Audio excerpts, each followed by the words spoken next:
Black Christmas.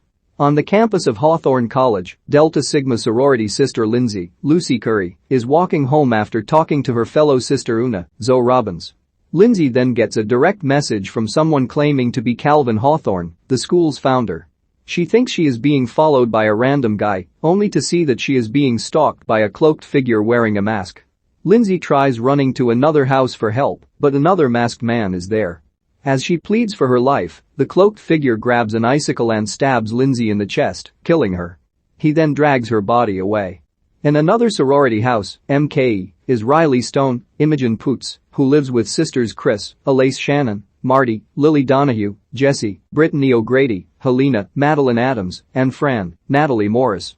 Riley goes to a class taught by Professor Jelson, Carrie Elves, who has come under fire for alleged sexism, and knows there is a petition going around started by Chris, a heavy activist, to get him removed after he yelled at her for questioning why their reading curriculum didn't include a diverse set of authors.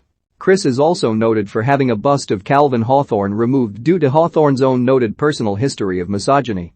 Chris and Marty go with Riley to the coffee shop where she works. A shy nerdy guy named Landon, Caleb Eberhardt, who has a clear crush on Riley, signs Chris's petition after overhearing them talk. Riley is then unnerved when a frat boy from DKO named Phil, Ben Black, comes in, reminding the ladies about a frat event later that night, in which former President Brian Huntley, Ryan McIntyre, will be there. This troubles Riley since Brian raped her years earlier, and even though she came forward, he escaped punishment. The sisters dress up for the event and go to the frat house.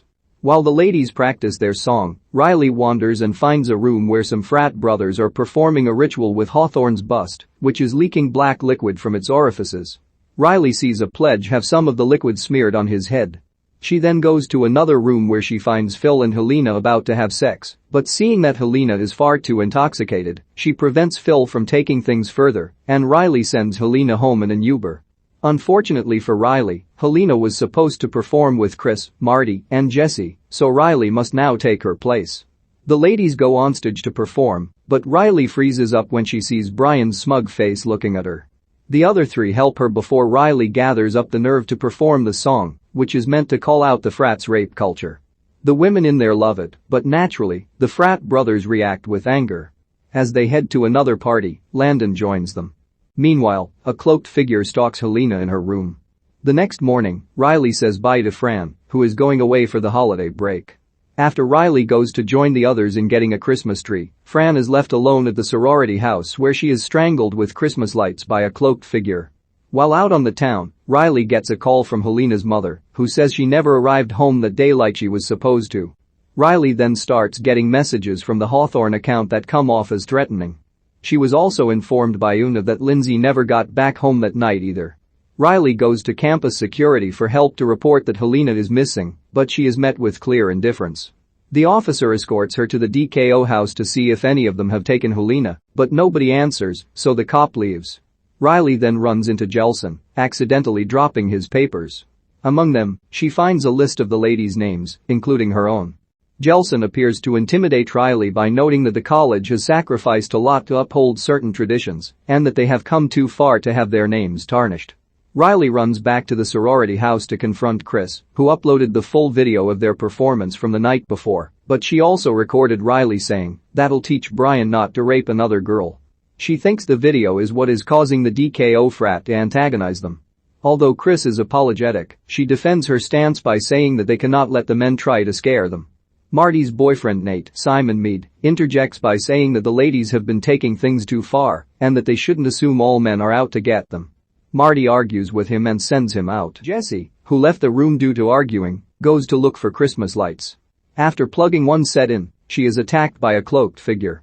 The other three start getting more threatening messages until they find a figure with a bow and arrow shooting at them. Marty is grazed in the leg, and they run to hide. Riley goes to get a phone and keys to get them out, while Chris tends to Marty before going to find Jessie.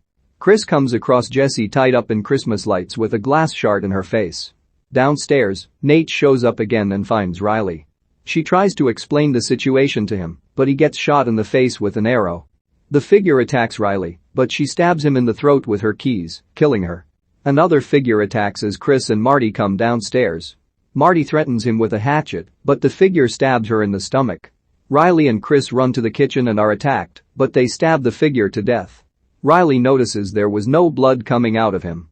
She unmasks him to find the pledge she saw the night before, realizing he was possessed. Just before Marty dies, she contacts the police.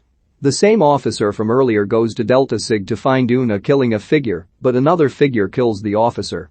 Riley goes to DKO by herself to confront the frat. Chris drives to get help and picks up Una and her sisters after learning they are also being attacked. Riley is found by Landon, who offers to help her. He goes into the frat house to break things to get the brothers' attention. Riley makes her way inside and finds a room where Helena is tied up. She frees her, but is then knocked out by a cloaked figure, all while Helena gives a sinister smile. Riley wakes up in the room with the bust, where Landon has been brainwashed to be a pledge. Jelson, Brian, and other frat boys reveal themselves as part of a cult who has long upheld Hawthorne's sexist ideals.